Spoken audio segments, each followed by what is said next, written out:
शुरुआत करते हैं बड़ी खबर से। रक्षा मंत्री राजनाथ सिंह ने कल लोकसभा में चीन को डायरेक्ट मैसेज दिया। अब आज वो राज्यसभा में अपनी बात रखेंगे और बताएंगे कि चीन ने पिछले कुछ महीने में एलएसी पर कितनी चालबाजियां चली हैं और भारतीय सेना ने उन चालबाजियों को कैसे नाकाम किया। इतना ही नहीं, अगर चीन से युद्ध हुआ तो हमारी फौज की तैयारी कैसी है।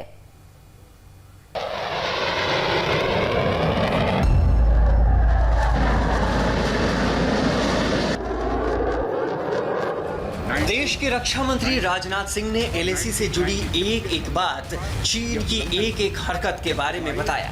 आर्म्ड फोर्सेस इसका पूरी तरह से पालन करती है। राजनाथ सिंह ने कहा कि एलएसी पर जो टेंशन है उसकी वजह कोई और नहीं बल्कि चीन की बदनीयती और बेतुका एग्रेशन है और इससे पूरी दुनिया वाकिफ है। लेकिन न भारत सरकार और न ही भारतीय फौज पर इसका कोई असर है क्योंकि हमारी तैयारी पूरी है।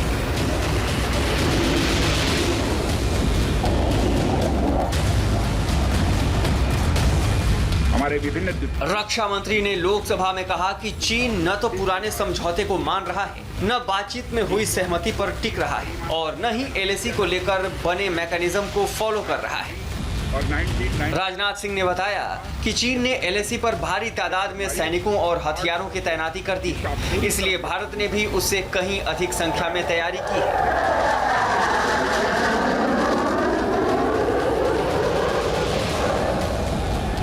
राजनाथ सिंह ने लोकसभा से चीन को क्लियर मैसेज दिया कि हिंदुस्तान अमन चाहता है, लेकिन ये तभी मुमकिन है जब तक चीन हद में रहेगा।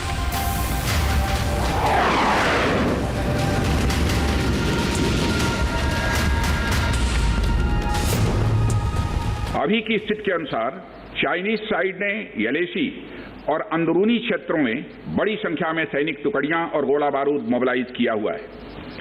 पूर्वी लद्दाख और गोगरा और कोंकला और पेंगोंग लेक का नॉर्थ और साउथ बैंक पर कई फ्रिक्शन एरियाज हैं। चीन की कार्रवाई के जवाब में हमारी आर्म्ड फोर्सेज ने भी इन क्षेत्रों में उपयुक्त काउंटर डिप्लॉयमेंट्स किए हैं अध्यक्ष महोदय, ताकि भारत के सिक्योरिटी इंटरेस्ट को पूरी तरह से सुरक्षित रखा जा सके। बीते समय में भी चीन के साथ हमारे बॉर्डर एरियाज में लंबे स्टैंड ऑफ्स की स्थिति यह कई बार बनी है, जिसका शांतिपूर्ण तरीके से समाधान भी किया गया था। हालांकि इस वर्ष की स्थिति, चाहे वो ट्रूप्स की स्केल ऑफ इन्वॉल्वमेंट हो या फ्रिक्शन पॉइंट्स की संख्या हो, वह पहले से बहुत अलग है। फिर भी हम मौजूदा स्थिति के शांतिपूर्ण समाधान के लिए पूरी तरह से कमिटेड हैं।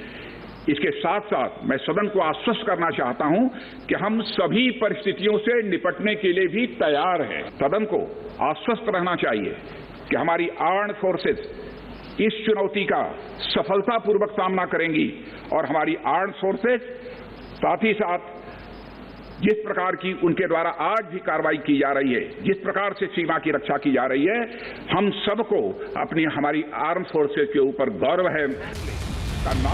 रक्षा मंत्री ने लोकसभा में जो कुछ कहा वो कोई हवाई नहीं है। एलएसी पर भारतीय सेना की तैयारी वैसी ही है जैसा राजनाथ सिंह ने संसद में बताया।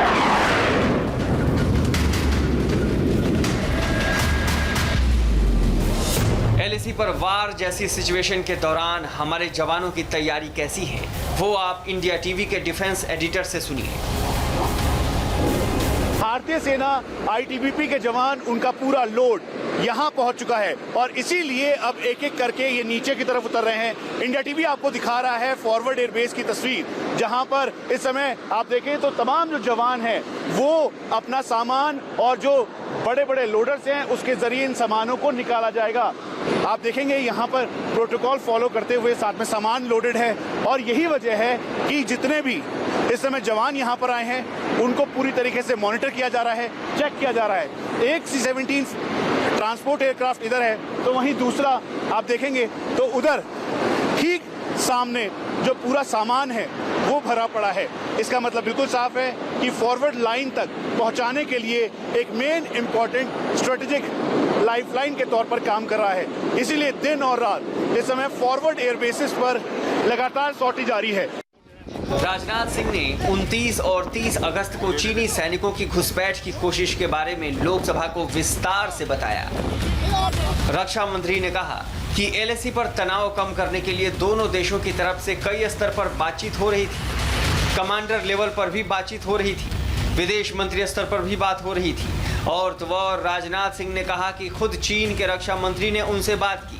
लेकिन इन सब के बीच चीन ने 29 और 30 अगस्त को वो किया जो एलएसी पर तनाव बढ़ाने के लिए काफी था। चाइनीज साइड की यह पोजीशन है कि स्थिति को एक जिम्मेदार ढंग से हैंडल किया जाना चाहिए और द्विपक्षीय समझौतों एवं प्रोटोकॉल के अनुसार शांति एवं सद्भाव सुनिश्चित किया जाना चाहिए। वह भी यही कहते हैं। जबकि ये डिस्कशन चल ही रहे थे, चीन की तरफ से 29 और 30 अगस्त की रात को प्रोवोकेटिव सैनिक कार्रवाई की गई जो पेंगोंग लेक के साउथ बैंक एरिया में स्टेटस को बदलने का प्रयास था। लेकिन एक बार फिर हमारी आर्म फोर्सेस द्वारा टाइमली और फॉर्म एक्शंस के कारण उनके प्रयास विफल कर दिए। चीन की कार्रवाई से हमारे विभिन्न द्विपक्षीय समझौतों के प्रति उसका डिसरिगार्ड पूरी तरह से दिखता है। चीन द्वारा ट्रुप्स की भारी मात्रा में तैनाती किया जाना 1993 और 1996 के समझौतों का यह उल्लंघन है, जबकि हमारी आर्म फोर्सेस इसका पूरी तरह से पालन करती हैं। चाइनीज साइड की ओर से ऐसा नहीं हुआ है।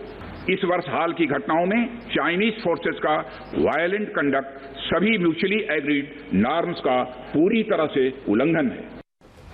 राजनाथ सिंह ने कहा कि चीन इससे पहले भी कई मौकों पर घुसपैठ की कोशिश कर चुका है। इसके बावजूद भी चीन से बात की। मीटिंग्स में जो सहमति बनी, चीन उस पर भी कायम रहने को तैयार नहीं है।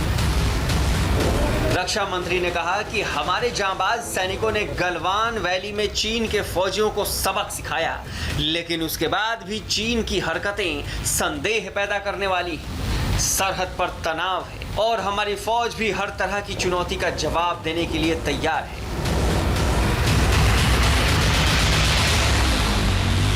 अप्रैल माह से ईस्टर्न लद्दाख की सीमा पर चाइना की सेनाओं की संख्या तथा उनके आर्मामेंट्स में काफी वृद्धि देखी गई है। मई महीने के प्रारंभ में चाइना ने गलवान घाटी क्षेत्र में हमारी ट्रूप्स के नॉर्मल ट्रेडिशनल पेट्रोलिंग पैटर्न में व्यवधान शुरू किया, जिसके कारण फेस ऑफ की स्थिति उत्पन्न हुई। ग्राउंड कमांडर्स द्वारा इस समस्या को सुलझाने के लिए विभिन्न समझौतों तथा प्रोटोकॉल के तहत वार्ता की जा रही थी।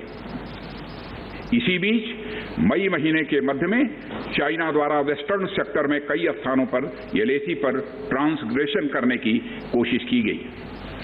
इसमें कोंगकाला, गोगरा एंड पेंगोंग लेक का नॉर्थ बैंक शामिल है। इन कोशिशों को हमारी सेनाओं ने समय पर देख लिया तथा उसके लिए आवश्यक जवाबी कार्रवाई भी की है। अप्रैल से लेकर सितंबर तक भारतीय फौज ने जिस तरह से चीन की चालबाजियों का जवाब दिया है, आगे उससे भी करारा जवाब देने की तैयारी है। जल्द ही ठंड शुरू होने वाली है, जिसके बाद लद्दाख में 0 टेम्परेचर से भी नीचे तापमान पर जवानों का रहना होगा। इसलिए ऐसे इक्विपमेंट्स पहुंचाए जा रहे हैं जो 18 से 20 हजार फीट की ऊंचाई पर जवानों की जरूरत है। पूरे इक्विपमेंट के साथ इस समय जो भारतीय सेना के जवान हैं वो तैयार हैं। उनके ठीक पीछे अगर आप देखें तो ये एवलांच रेस्क्यू किट है। अगर यहाँ पर बर्फ में फंस जाते हैं तो इसके जरिए जो अंदर ऑक्सीजन है, नाइट्रोजन है, उसका सहारा लेते हुए इस बैग को आप ये समझ लीजिए कि हाई ऑल्टीट्यूड में स्ट्रेटेजिक तौर पर ये काफी इंपॉर्टेंट होगा। अगर एवलांच आता है या फिर कोई अनहोनी हो जाती है तो उसके लिए ये लेडर्स इन सब का इस्तेमाल करते हुए काफी फायदेमंद होगा। यही नहीं बल्कि इस बात को भी एहतियातन तौर पर ध्यान रखा गया है कि हाई ऑल्टीट्यूड एरिया में जो बैटल लोड है उसके साथ साथ हर एक जवान अपनी पूरी किट के साथ इक्विप्ड हो। जाहिर है ये तैयारी एग्रेशन के लिए नहीं बल्कि अपने देश की सीमा की रक्षा के लिए है। अगर चीन अपनी हरकतों से बाज नहीं आता है तो उसे पहले से कहीं ज्यादा जोरदार जवाब मिलेगा।